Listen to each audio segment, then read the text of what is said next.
Hello dear friends, welcome to M K legal शिक्षा the way of learning. आपके YouTube channel में फिर से आपका स्वागत है।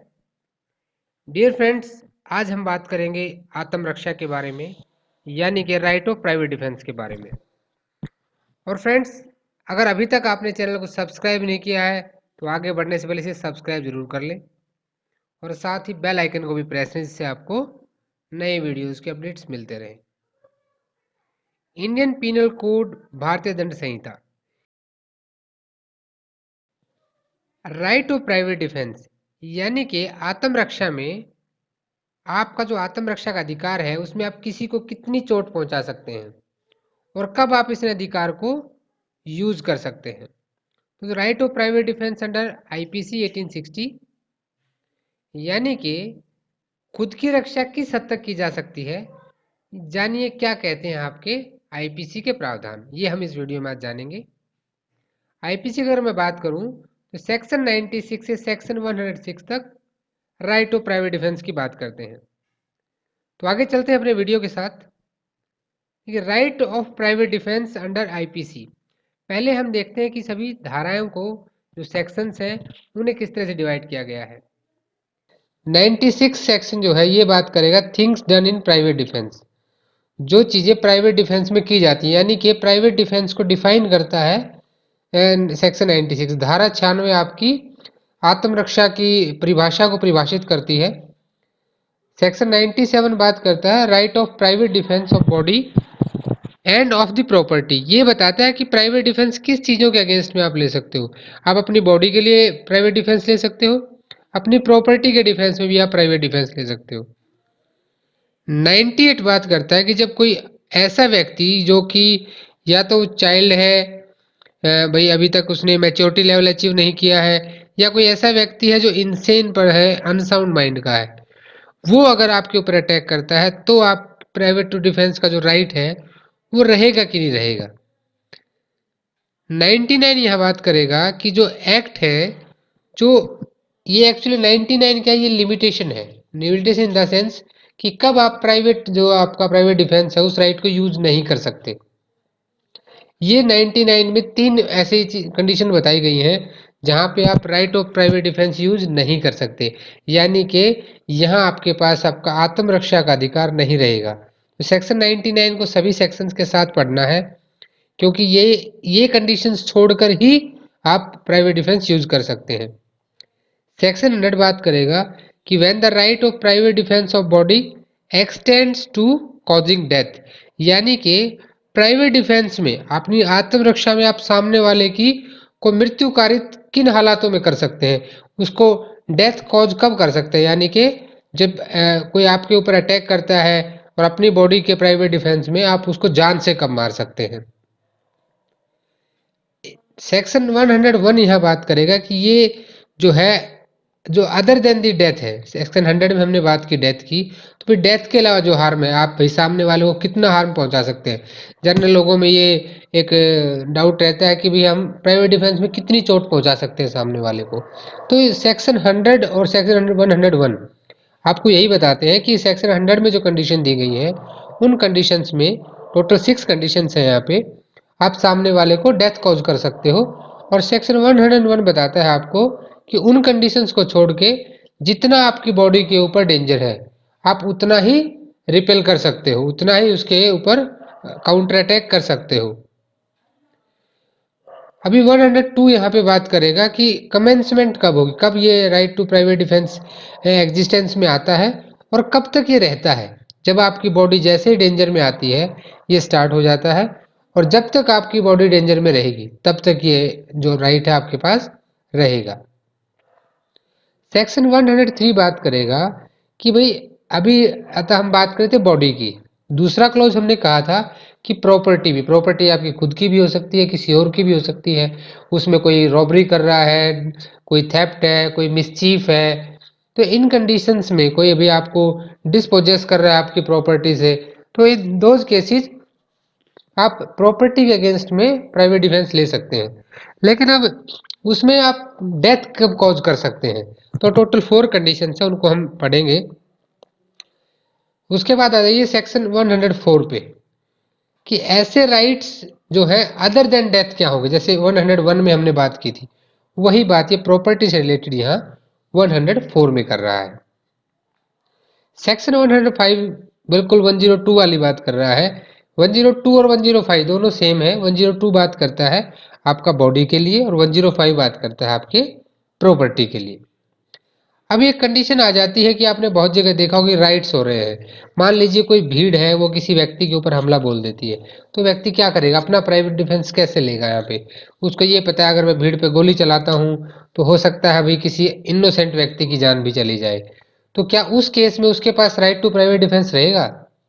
तो जो ड्राफ्टर थे मैकॉले साहब, उन्होंने इस चीज़ का भी ध्यान रखा यहाँ पे और सेक्शन 106 डाला गया है यहाँ पे कि right of private defence deadly assault when there is risk of harm to innocent person. यानी कि उस मॉब पे, क्राउड पे आपने गोली चला दी और अपनी सेल्फ की, खुद की बॉडी को, अपने खुद के बॉडी को हार्म से बचाने के लिए, तो वहां पर भी आपने कोई ऑफेंस नहीं किया है। सेक्शन 106 में वहां पे एक्सेप्शन आ जाएगी। तो ये हमने मोटा मोटी सभी सेक्शंस की बात की कि सेक्शंस क्या क्या हैं। अभी देखिए राइट ऑफ प्राइवेट डिफेंस क्या है। ये दो चीजों पे आप राइट ऑफ प्राइवेट डिफेंस ले सकते हैं। पहला है right of private defence of body, यानी कि हमारे शरीर के लिए, खुद की बॉडी के लिए जो हम प्राइवेट डिफेंस का राइट लेते हैं।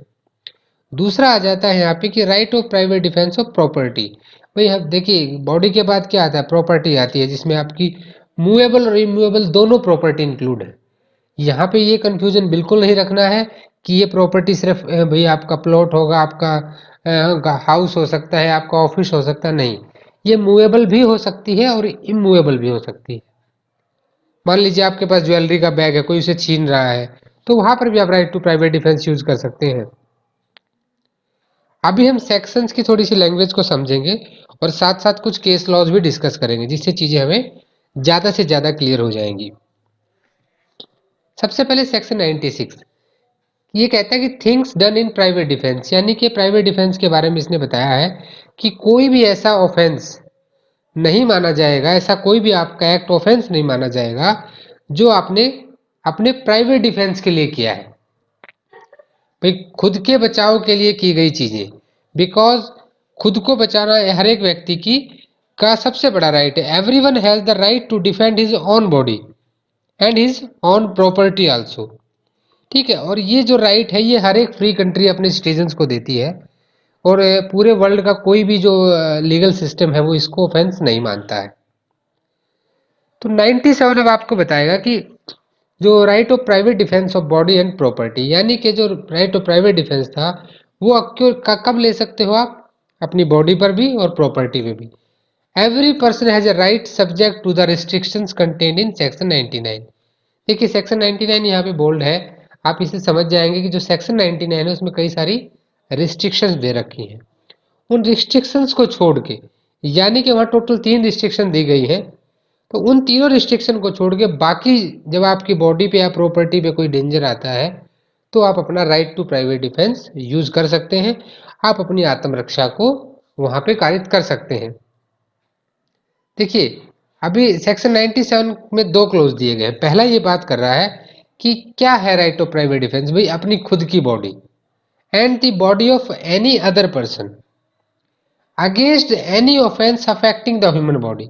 अब मान लीजिए भाई कोई किसी आप इनोसेंट व्यक्ति को ही अगर कोई मारने की कोशिश कर रहा है, आपने पीछे से आके उसको एक जोर से किसी डंडे से मारा जिससे कि वो उसको ना मार पाए, तो वहां पे आपने उसका सिर फोड़ दिया, आपने वहां पे उसको हर्ट को, ग्रीवियस हर्ट कॉज की है, लेकिन आपने किया किसी सामने वाले की बॉडी को बचाने के लिए, नहीं तो उसको गोली मार देता। तो जब आप किसी ऐसे काम को करते हैं तो वो आपका आपका अध्याय 4 जो है चैप्टर 4 जनरल एक्सेप्शंस का, उसमें आ जाता है और वो राइट टू प्राइवेट डिफेंस की कैटेगरी में आ जाएगा, भले ही आपने वो काम खुद की बॉडी को बचाने के लिए नहीं किया। इसीलिए 97 ने चीज यहाँ क्लियर कर दिया है कि जो है आपकी खुद की ओन बॉडी भी हो सकती है और body of any other person भी हो सकती है। बस आप कब करोगे, against any offence affecting the human body, human body को अफेक्ट करने वाले किसी भी एक्ट के अगेंस्ट में, ऑफेंस के अगेंस्ट में आप इस राइट को यूज कर सकते हैं। ये तो बॉडी की बात होगी। अभी दूसरी चीज मैंने कहा था कि भाई everyone has the right to defend his own body and property. तो जो सेकंड क्लोज है 97 का, ये कहता है कि प्रॉपर्टी, वेदर मूवेबल और इमूवेबल, यह ध्यान दीजिएगा आप। हमने पहले ही बात की थी कि वेदर मूवेबल और इमूवेबल, क्योंकि इसमें मूवेबल में बहुत सारे कंफ्यूजन आ जाते हैं कि भाई ये सिर्फ अपने हाउस, प्रॉपर्टी, ऑफिस, शॉप इन्हीं की बात कर रहा है। नहीं, ये प्रॉपर्टी आपकी मूवेबल भी हो सकती है, इमूवेबल भी हो सकती है, और ये खुद की भी हो सकती है और किसी दूसरे व्यक्ति की भी हो सकती है। ये चीजें ध्यान देने की यहाँ पे कि प्रॉपर्टी आपकी खुद की हो, मूवेबल हो या इमूवेबल हो, वो चाहे आपकी खुद की हो या किसी और व्यक्ति की हो। तो कब यूज करेंगे आप करेंगे अपना right to private defence against any act which is an offence falling under the definition of, अब आप यहां ध्यान दीजिए, थेफ्ट, थेफ्ट की बात कहाँ करते हैं हम, आईपीसी सेक्शन 378। जब भी ऐसे वर्ड्स आते हैं तो प्लीज उनको साथ साथ ना सेक्शन याद करिए, ये चीजें आपको बेनिफिट देंगी कि आपको सारे सेक्शंस भी याद हो जाएंगे। Robbery 390, mischief, criminal trespass, criminal trespass आपका आता है 441 में, और which is an attempt to commit theft, इन्हीं चीजों के कोई अटेम्प्ट करे या ये चीजें करे, यानी कि क्या करे, थेफ्ट कर, आपके घर में चोरी हो रही है, रॉबरी हो रही है। थेफ्ट और रॉबरी में कितना डिफरेंस आ जाता है। थेफ्ट में जब कोई हम पोजेशन से कोई चीज लेकर जाते हैं तो वहां पे कंसेंट नहीं होती है, और रॉबरी में क्या है, कंसेंट जबरदस्ती ली जाती है, उसको रॉबरी बोला जाता है। तो मिसचीफ और क्रिमिनल ट्रेसपास, तो देखिए जब आपकी जो रॉबरी है वो थेफ्ट भी हो सकती है और एक्सटॉर्शन भी हो सकती है। मैं थोड़ा सा यहाँ पे बता देता हूँ बीच में, सो दैट इन वर्ड्स भी आपको क्लियर हो जाए। जब आपका थेफ्ट है, थेफ्ट में कंसेंट नहीं था, एक्सटॉर्शन में भी कंसेंट लेकिन जबरदस्ती लिया गया था। एक्सटेंशन में जो एक्सटॉर्शन है वहाँ फियर होता है, फियर ऑफ इंजरी। रॉबरी में भी फियर ऑफ इंजरी होता है, लेकिन रॉबरी में आपका जहां आपने कोई उसको ग्रीवियस हर्ट कॉज कर दी, नॉर्मल हर्ट कॉज कर दी, या आपने उसको रॉन्गफुल रिस्ट्रेंट या कन्फाइन किया है, ये एलिमेंट्स आ जाते हैं इनकी। चलिए हम फर्दर बात करेंगे। तो ये 97 बताता है, आपको चीजें क्लियर हो गई होंगी आई थिंक यहाँ तक। अभी देखिए बात करते हैं 98 की। अब मान लीजिए आप सड़क किनारे जा रहे थे, एक पागल व्यक्ति आता है और वो एक किसी तेज धार हथियार से आपके ऊपर हमला कर देता है।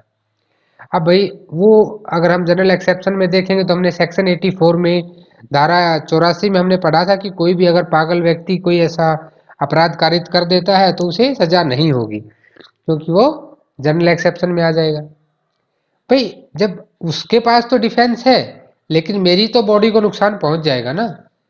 तो जब भी कोई ऐसा व्यक्ति, ऐसा अनसाउंड व्यक्ति आपके ऊपर अटैक करता है, तो इन दैट केस आल्सो आपके पास राइट ऑफ प्राइवेट डिफेंस उतना ही रहेगा जितना अगर वो व्यक्ति अनसाउंड का नहीं होके एक सेन व्यक्ति होता, एक सेन पर्सन होता।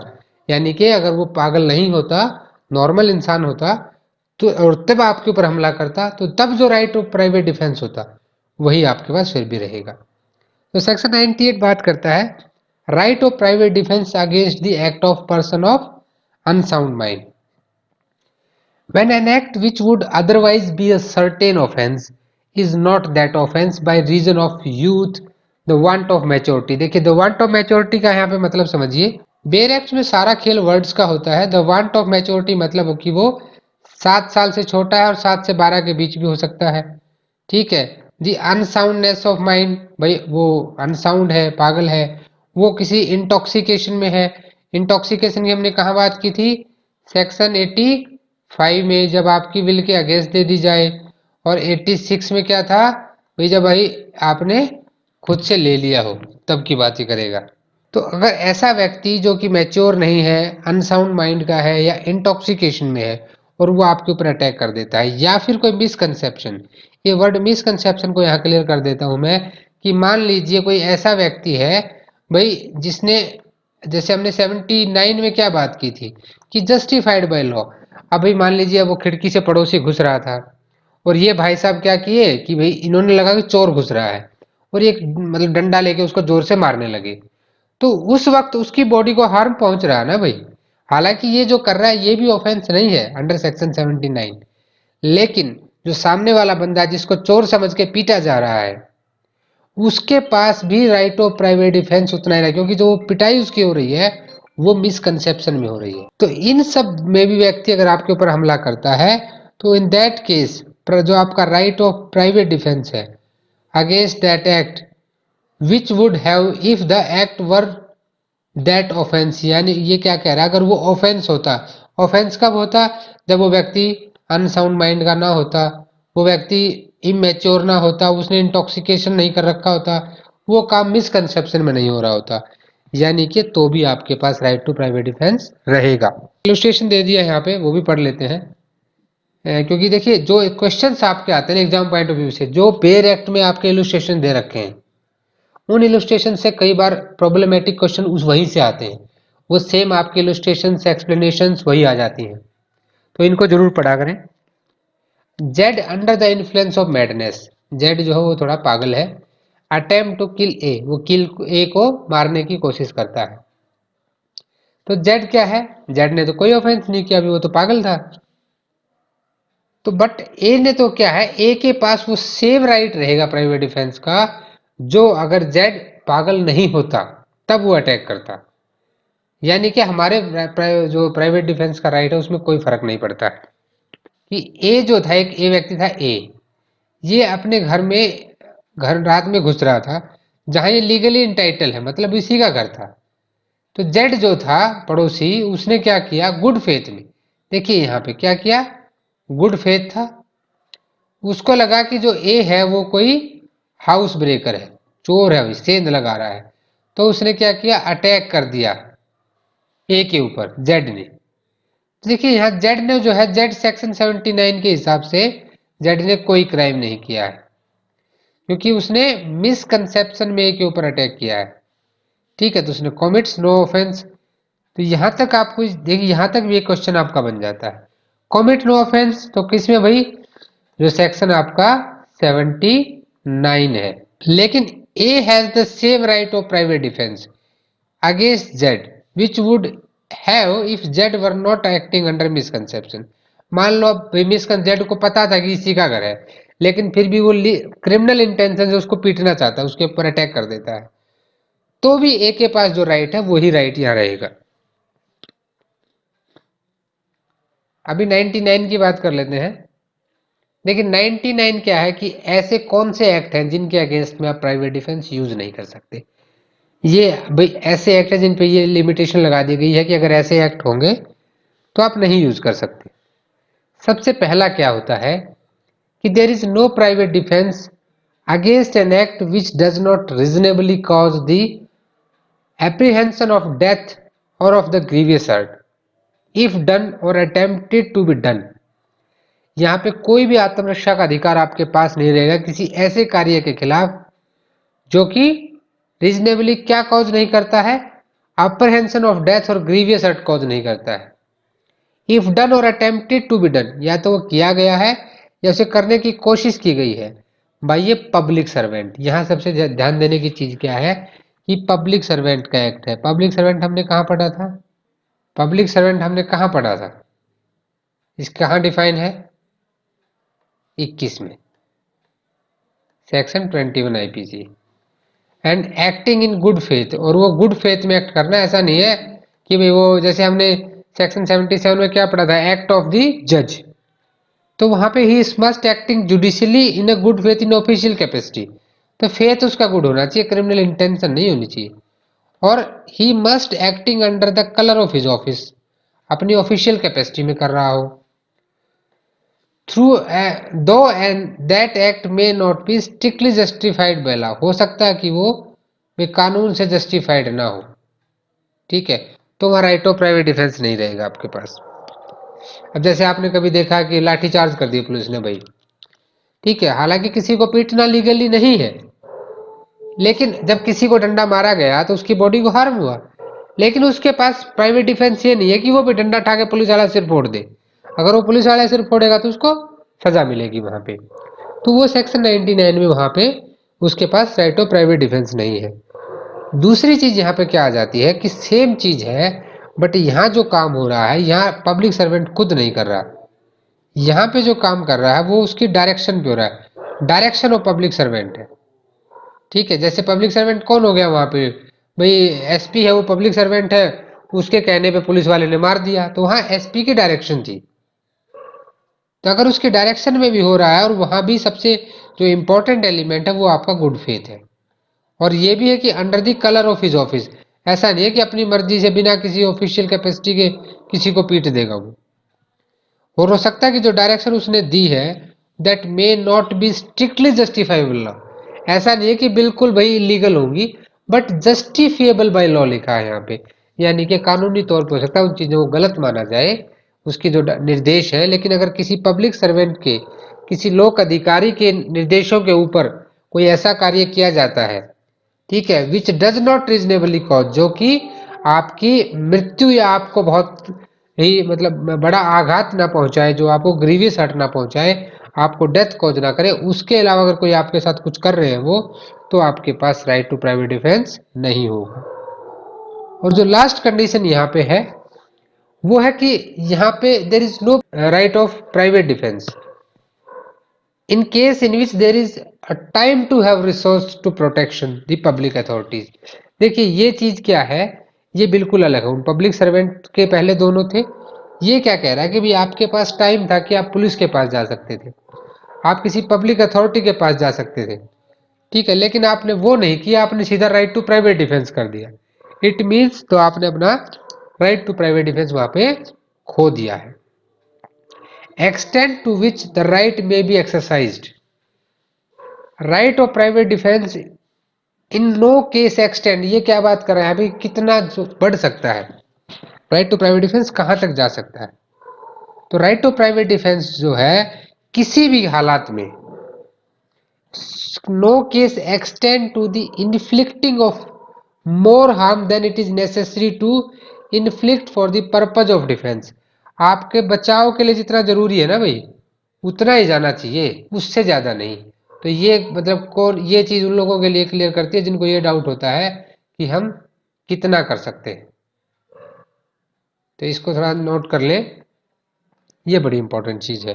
तो आप, ऐसा नहीं है कि सामने वाले को कभी भी कितना भी चोट पहुंचा देंगे, आपको उतना ही चोट पहुंचे। जैसे माना जाता है अगर आपको गोली भी चलानी पड़े तो आपको लोअर बॉडी पार्ट पे चलानी होती है, सो दैट कि बस वो आपके ऊपर अटैक ना कर पाए और आपकी बॉडी सेफ रहे। अभी एक्सप्लेनेशन देखते हैं हम इसकी, जो हमने अभी बात की, तो एक्सप्लेनेशन क्या क्या है यहाँ पे कि ये कोई ऐसा व्यक्ति, a person is not deprived of the right of private defence, एक व्यक्ति से उसका प्राइवेट डिफेंस का राइट नहीं लिया जा सकता। अगेंस्ट एन एक्ट डन और attempted to be done by a public servant as such unless he knows or reason to believe that the person doing the act is such public servant। भाई मान लीजिए अब police वाला तो civil dress में था और वो आपका मार रहा था, वो पब्लिक सर्वेंट तो तब भी है, आपको पीट रहा था भाई, हो सकता है वो जस्टिफाइड लॉ है कि नहीं है, लेकिन आपको नहीं पता कि ये पब्लिक सर्वेंट है और उसने आके आपको मारने की कोशिश की। क्राइम ब्रांच वाले सिविल में घूमते हैं, वो आके आपको मारने लगा, तो आप उसी टाइम के ऊपर उस पर अटैक कर सकते हैं। तब आपके पास ये एक्सेप्शन रहेगी कि जी मुझे थोड़ी पता था कि ये पब्लिक सर्वेंट है, तो वहां पे आपके पास राइट टू प्राइवेट डिफेंस रहेगा। लेकिन आपको अनलेस ही नोज और हैज रीजन टू बिलीव, कि जब तक उसको या तो जानता हो कि वो पब्लिक अफसर नहीं है, या उसके पास रीजन हो ये बात करने का कि जो पर्सन है जो एक्ट कर रहा है इज सच पब्लिक सर्वेंट, ठीक है। दूसरी चीज यहाँ पे एक्सप्लेनेशन क्या कहता है, ये सेम चीज है जब उसको ऐसा लगे कि जो डायरेक्शन दी गई है वो किसी स्टेट या अथॉरिटी की ने दी है कि नहीं दी है, मतलब जहां आपको नहीं पता कि भाई किसी की डायरेक्शन पे काम हो रहा है, तो वहां भी आप कर सकते हो। हम एक केस डिस्कस कर लेते हैं पहले। ये था परम सुख, 1926 का केस है ये, ALGR 1037। एक सब इंस्पेक्टर ऑफ पुलिस था जिसके साथ में कांस्टेबल गया था। इन्होंने क्या किया कि इनको गलत इन्फॉर्मेशन मिली कि कोई प्रॉपर्टी है जो चुराई हुई है वो एक्स के पोजीशन में रखी हुई है। तो ये क्या किया, उसके घर पहुंच गए। जैसे इन्होंने इनको घर, एक्स का घर मिला, तो एक्स अपने घर पे नहीं था। तो इन्होंने क्या किया कि उसके घर वालों से उसकी प्रॉपर्टी मांगी, उसकी वाइफ से, जो प्रॉपर्टी चोरी करके लाया है एक्स, वो हमें दे दो। तो उसने कहा कि भाई मुझे तो उसकी कोई नॉलेज नहीं है उस प्रॉपर्टी के बारे में। तो उन्होंने क्या कहा कि आप वेट कर लो जब तक कि वो भाई उसका हस्बैंड नहीं आ जाता। तो उन्होंने क्या किया सब इंस्पेक्टर साहब ने कि भाई मैं वेट करूंगा क्या, मैं सब इंस्पेक्टर हूँ, तब तो वैसे भी ब्रिटिश राज था भाई, वो वैसे ही किसी की नहीं सुनते थे। तो उसने लेडीज को धमकाना शुरू किया और उसने क्या किया कि with a cane and laid hands on her, और उसके ऊपर, तो उससे तो वो चिल्लाने लगी तो जो accused rush to the spot to render help, जो भाई उसका पति था वो वहां से भागा और उसने क्या किया, उसने पुलिस वाले के ऊपर अटैक कर दिया। तो यहाँ पे कहा गया था कि जो सब इंस्पेक्टर का जो एक्ट था वो गुड फेथ में नहीं था और ये इलीगल था, तो वहां पे जो उसके पास राइट टू प्राइवेट डिफेंस रहेगा। यानी कि पुलिस वाले ने जो उस लेडीज को पीटा वहां पे उसके पास वो बिल्कुल इलीगल था, उस वो गुड फेथ में नहीं था, तो यहाँ पे जो प्राइवेट डिफेंस है ये माना गया था कि उसके पास रहेगा। अभी आ जाइए सेक्शन 100 पे। सेक्शन 100 हमने बात की थी कि हम अपने बॉडी के प्राइवेट डिफेंस में अपना सामने वाले की डेथ कॉज कब कर सकते हैं, कब हम जो हमारे ऊपर हमला करने वाला है उसकी मृत्यु कारित की जा सकती है, ऐसे हालात कौन से रहेंगे, कब हम सामने वाले की आत्मरक्षा में मतलब उसको मौत दे सकते हैं, उसको मार सकते हैं। इस चीज का डाउट आपका सेक्शन 100 में क्लियर हो जाएगा। When the right of private defence of body extend to causing death. यहाँ देखिए टोटल 6 कंडीशन हम डिस्कस करेंगे। सबसे पहली चीज यहाँ क्या आती है कि such an assault as may reasonably cause apprehension that death will otherwise be consequences of such assault.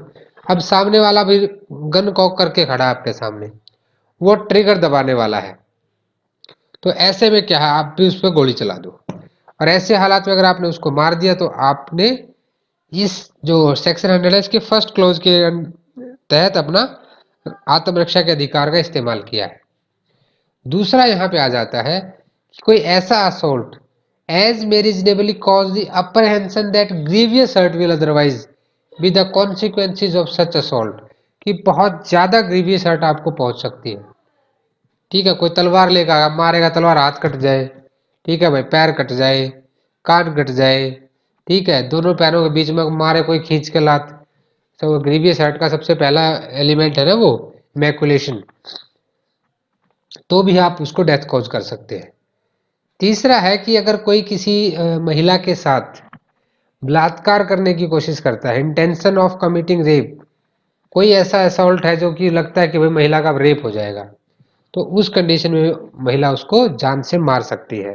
ठीक है, एंड कोई ऐसा असॉल्ट जो intention of gratifying unnatural lust, कोई अपनी अननेचुरल लस्ट के लिए, ठीक है, उसको पूरा करने के लिए किसी के साथ जबरदस्ती करता है, असॉल्ट यूज करता है।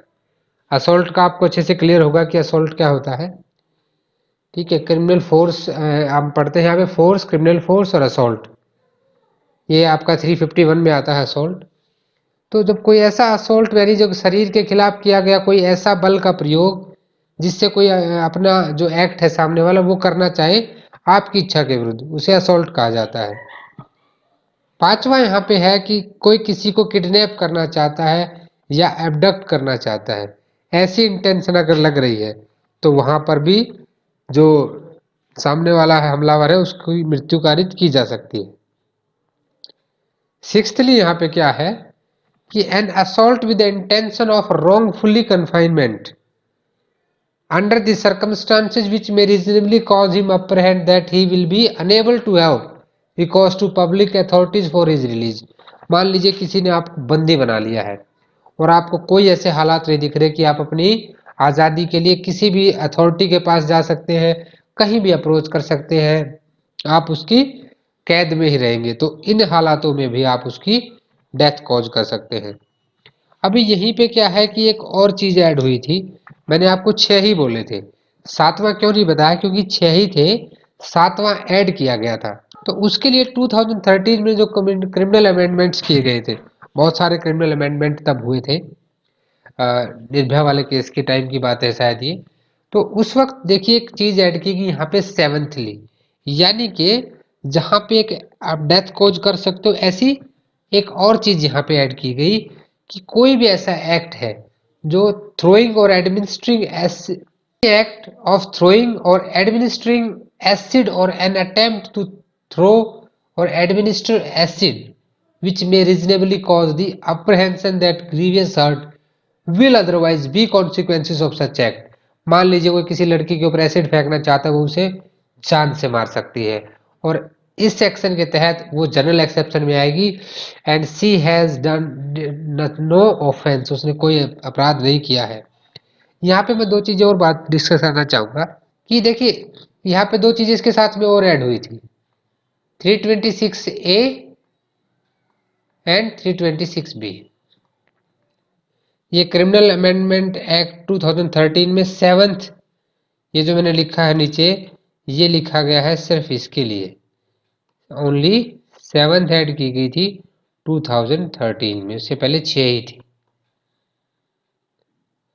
अभी देखते हैं कि सेक्शन 101 क्या बात कर रहा है। ये कह रहा है कि ऐसा जो एक्ट है ये अदर देन डेथ कब हार्म होगा, यानी कि आप कितनी क्षति पहुंचा सकते हैं मृत्यु के अलावा। अगर कोई ऑफेंस है be not of any of the description enumerated in the last preceding section, जो हमने 7 कंडीशन पढ़ी है, अगर वो कंडीशन नहीं आती है, यानी कि लास्ट प्रीसीडिंग सेक्शन जो हमने पढ़ी है अभी पिछले सेक्शन, यानी कि सेक्शन आपके 100 की यहाँ पे बात हो रही है, उन कंडीशंस को छोड़ के दो, जो राइट ऑफ प्राइवेट डिफेंस है किसका, बॉडी का। ये ध्यान देना, अभी हम किसका पढ़ रहे हैं, right of defence of body. It does not extend to the voluntarily causing of death of the assailant. आप असाइलेंट की डेथ नहीं कर सकते वहां पे अगर वो उन 7 कंडीशन में नहीं आता है। But does not extend under the restriction mentioned in section 99। आपको यहाँ दो चीजें छोड़नी है। देखिए सेक्शन 99 की वो जो 3 रिस्ट्रिक्शन थी वो नहीं होनी चाहिए, सेक्शन 100 की जो 7 कंडीशन है वो नहीं होनी चाहिए। To the voluntary causing to the assailant of any harm other than death, तो वहां पे आप पहुंचा सकते हो। और 99 ने चीज आपको बता दी है क्लियरली कितना पहुंचा सकते हो, जितना आपको शरीर के बचाने के लिए आवश्यक है, उसकी लिमिट को क्रॉस नहीं करना है आपको। तो 101 आपको समझ में आ गया होगा। अभी 102 की बात करते हैं, कमेंसमेंट और continuance of the right of private defence. 102 और 105 ये दोनों ही इसकी बात करेंगे। 102 बात करेगा बॉडी की और 105 बात करेगा प्रॉपर्टी की।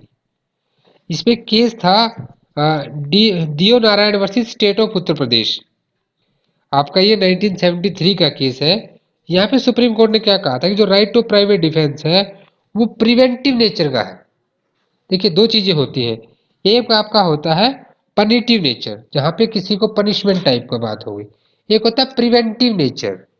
तो ये प्रिवेंटिव नेचर का है, ना कि पनिटिव नेचर का है।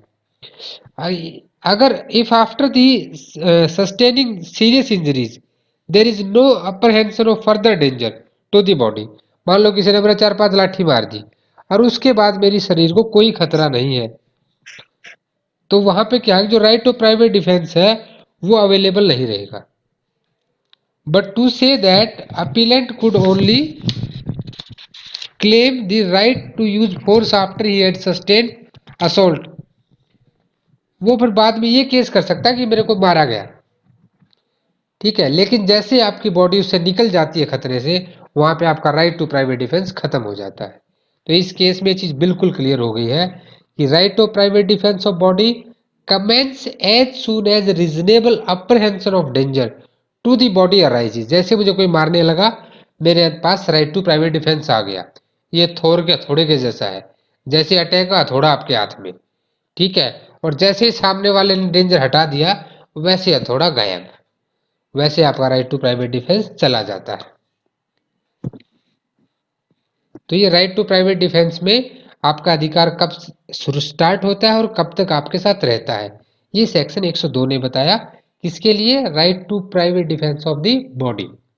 देखिए सेक्शन 103 क्या बात कर रहा है यहाँ पे कि जब प्राइवेट डिफेंस है वो डेथ कॉज कर सकता है, कब, जब आपका ये प्रॉपर्टी से रिलेटेड हो।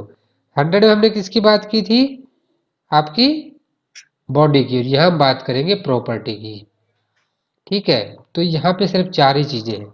पहला है रॉबरी, आपको यहाँ पे रॉबरी हो जाए 390 के हिसाब से, हाउस ब्रेकिंग एट नाइट हो जाए, ठीक है, ये आपका 446 है। आपका thirdly है mischief by fire committed on any building, tent or vessel, which building, tent or vessel used as human dwelling or as the place of property for custody। आपके घर में, गोदाम में, आपके भाई प्लॉट में, ऐसे किसी दुकान में कोई आग लगा दे, ठीक है, तो वहां पे फोर्थली है कि जब थेफ्ट हो, मिसचीफ हो या हाउस ट्रेसपास हो, वो ऐसी सर्कमस्टांसिस में हो दैट कॉज अप्रहेंशन, जहां पे कि डेथ और ग्रीवियस हर्ट आपको कॉज हो सकती है, ठीक है, कोई आपके घर में घुसा और वो आपको मार सकता है उस वक्त, ठीक है, तो ऐसे में जो आपका प्राइवेट डिफेंस है वहां पे क्या है, अगर आपने नहीं लिया तो आपको मार देगा, तो आप सामने वाले की डेथ कॉज कर सकते हो। तो प्रॉपर्टी में हमारे पास 4 ऐसे क्लोज आते हैं, 4 कंडीशन है जब हम डेथ कॉज कर सकते हैं, और बॉडी के प्राइवेट डिफेंस में हमारे पास टोटल 7 ऐसी कंडीशन है जब हम सामने वाले की डेथ कॉज कर सकते हैं। अभी 104 देखिए, यहाँ पे कह रहा है कि अदर देन डेथ, जो वहां पे 101 ने बात की थी, यहाँ 104 बात कर रहा है, यहाँ भी सेम वही बात आती है। अगर ऑफेंस है the committing of which or attempting of to commit which occasion the exercise of right of private defence, be theft हो, मिसचीफ हो, क्रिमिनल ट्रेसपास हो, और not of any description enumerated in last preceding section, जो भाई पिछले मैंने पढ़ी वो ना हो, that does not extend to the voluntary causing of death, और यहाँ भी सेक्शन 99 की जो लिमिटेशंस है उनको ध्यान में रखते हुए अदर देन डेथ आप उसको हार्म पहुंचा सकते हो। 105 बात कर रहा है यहाँ पे कमेंसमेंट और कंटिन्यूएंस की, जो हमने 102 में पढ़ी थी। जो राइट है वो कमेंस होता है जब कोई रीजनेबल अप्रहेंशन डेंजर आपकी प्रॉपर्टी पे आ जाता है।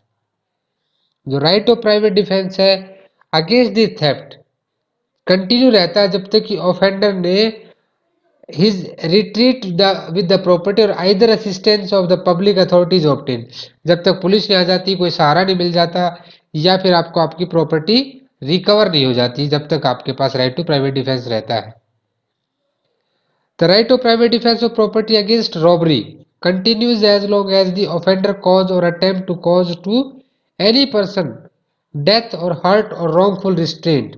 देखिए रॉबरी के ये एलिमेंट होते हैं, हर्ट होती है, रॉन्गफुल रिस्ट्रेंट होता है, फियर होता है, ठीक है, जहाँ पे इंस्टेंट डेथ या इंस्टेंट हर्ट का या इंस्टेंट पर्सनल रिस्ट्रेंट कंटिन्यूज का, जब तक आपके ऊपर वो तीनों एलिमेंट का असर है, उनके अंडर में है आप, तब तक आप रॉबरी में आपके पास राइट टू प्राइवेट डिफेंस है।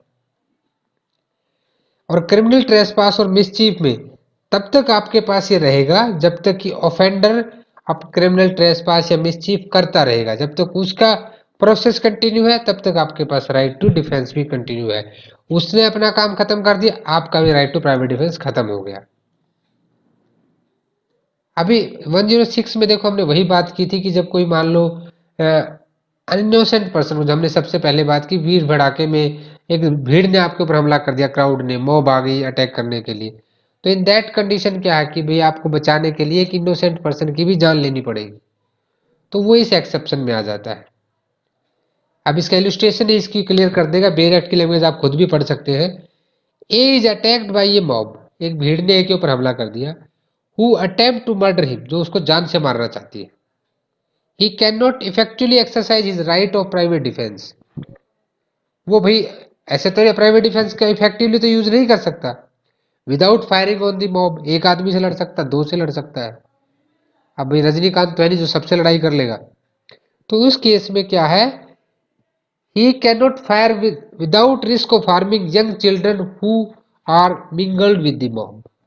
भाई उसके पास इस रिस्क के बिना वो गोली चला सकता है कि किसी बच्चे को या इनोसेंट व्यक्ति को नहीं लगेगी, भाई किसी को भी लग सकती है भीड़ में। तो A commits no offence if by so firing he harms any of the children, उसने कोई अपराध नहीं किया है अगर वो किसी बच्चे पे कोई गोली चला देता है। Thanks for watching this video. I hope आपको right of private defence section 96 से section 106 under the chapter 4 of IPC ये अच्छे से क्लियर हो गया होगा। इस वीडियो को लेकर अगर आपके कोई भी डाउट्स हैं, कोई भी सजेशन है, तो प्लीज़ कमेंट करके बताएं। नीचे हमारा मेल आईडी लिखा हुआ है, आप हमें मेल भी कर सकते हैं mklegalshiksha@gmail.com। इस वीडियो को लाइक करें, अपने दोस्तों से शेयर भी करें और चैनल को सब्सक्राइब करना तो बिल्कुल भी ना भूलें।